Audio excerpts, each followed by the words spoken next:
మీరు సిద్ధమవునా కాదా అని మిమ్మల్ని అడుగుతున్నా. మనం చేయాల్సింది, అయ్యా జగన్ రెడ్డి,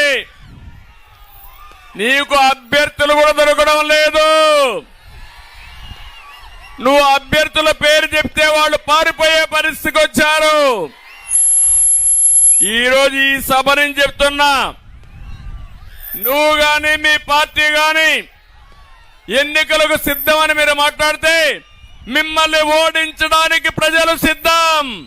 అవునా కాదా? ఊరూరా మీరందరూ సిద్ధపడాలి. నేను అడుగుతున్నా మళ్ళా ఒకసారి, మేము సిద్ధంగా ఉన్నామంటే గట్టిగా చప్పట్లు కొట్టి చెప్పండి. విశాఖపట్నంలో మీటింగ్ పెడుతున్నాడు. పీలేరు నుంచి